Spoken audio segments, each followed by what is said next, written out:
केंद्रीय अल्पसंख्यक मंत्री किरेन रिजिजू ने वक्फ संशोधन बिल को लोकसभा में पेश किया। इस बिल को लेकर मुस्लिम समाज में अलग अलग राय है। एक पक्ष इसका समर्थन कर रहा है जबकि दूसरा इसका विरोध कर रहा है। कई मुस्लिम नेताओं का कहना है कि सरकार धार्मिक मामलों में हस्तक्षेप बढ़ा रही है और इसी उद्देश्य से ये बिल लाया गया है। वहीं सरकार का कहना है कि वक्फ संपत्तियों के बेहतर प्रबंधन के लिए बिल जरूरी है।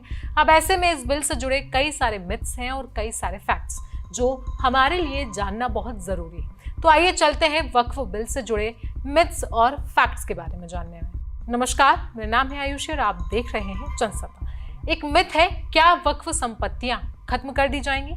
इसका जवाब है नहीं। कोई भी संपत्ति जिसे वैध रूप से वक्फ घोषित किया गया है उसे रद्द नहीं किया जाएगा। इस बिल का उद्देश्य सिर्फ वक्फ संपत्तियों के प्रबंधन में सुधार और पारदर्शिता लाना है। ये केवल उन संपत्तियों की समीक्षा करने की अनुमति देता है जिन्हें गलत तरीके से वक्फ घोषित किया गया हो, खासकर यदि वे सरकारी संपत्ति है। दूसरा मिथ है, क्या वक्फ संपत्तियों का सर्वेक्षण नहीं होगा? वक्फ संपत्तियों का सर्वेक्षण होगा। ये बिल सर्वे कमिश्नर के स्थान पर जिला कलेक्टर को ये जिम्मेदारी सौंपता है। जिला कलेक्टर मौजूदा राजस्व प्रक्रियाओं के तहत सर्वेक्षण करेगा और फिर तय करेगा कि ये संपत्ति वक्फ की है या फिर सरकार की। अगला मिथ है, क्या वक्फ बोर्ड में गैर मुस्लिम बहुसंख्यक हो जाएंगे? बोर्ड में गैर मुस्लिम सदस्य होंगे लेकिन वो बहुमत में नहीं होंगे। ये विधेयक केंद्रीय वक्फ परिषद और राज्य वक्फ बोर्डों में कम से कम 2 गैर मुसलमानों सदस्यों की नियुक्ति का प्रावधान करता है, लेकिन बोर्ड के अधिकांश सदस्य मुस्लिम समुदाय से ही होंगे।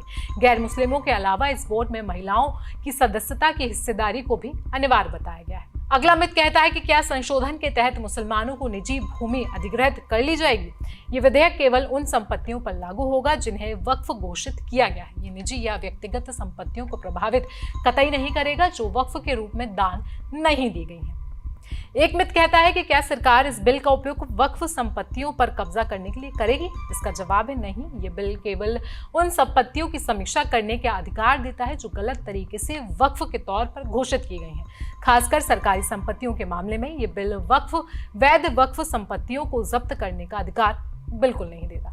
मिथ है कि क्या ये विधेयक गैर मुसलमानों को मुस्लिम समुदाय की संपत्ति पर नियंत्रण या प्रबंधन की अनुमति देता है? बता दें कि ये विधेयक में यह अनिवार्य किया गया है कि केंद्रीय वक्फ परिषद और राज्य वक्फ बोर्डों में कम से कम 2 गैर मुस्लिम सदस्य होंगे, लेकिन बोर्ड में मुस्लिम समुदाय के सदस्य बहुमत में नहीं होंगे। इन गैर मुस्लिम सदस्यों का उद्देश्य बोर्ड में विशेषज्ञता और पारदर्शिता लाना होगा।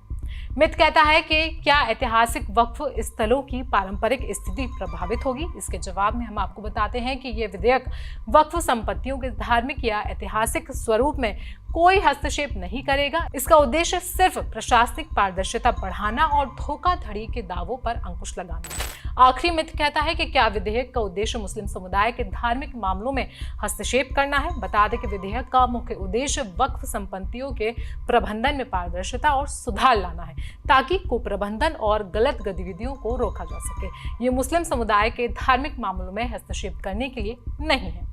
विधेयक में किए गए बदलावों के अलावा एक और महत्वपूर्ण पहलू इससे जुड़ा हुआ है। बता दें कि राज्य वक्फ बोर्ड संरचना को भी हम आपको विस्तार से बता देते हैं। वक्फ संशोधन बिल का ये प्रावधान राज्य वक्फ बोर्डों में शिया, सुन्नी, बोहरा, आगा खानी और पिछड़े मुस्लिम समुदायों के व्यापक प्रतिनिधित्व सुनिश्चित करता है। ये अनिवार्य करता है कि शिया, सुन्नी और पिछड़े मुस्लिम समुदाय से कम एक सदस्य बोर्ड में हो। हालांकि इस बिल का विरोध करने वाले कई संगठनों जैसे कि Akhil Bharatiya Muslim Personal Law Board, Jamiat Ulama Hind, जमात ए इस्लामी हिंद ने इसका विरोध किया है। उनका कहना है कि यह विधेयक भारत के संविधान के कई प्रावधानों का उल्लंघन करता है जो समानता, धार्मिक स्वतंत्रता और संपत्ति के अधिकारों से जुड़ा हुआ है।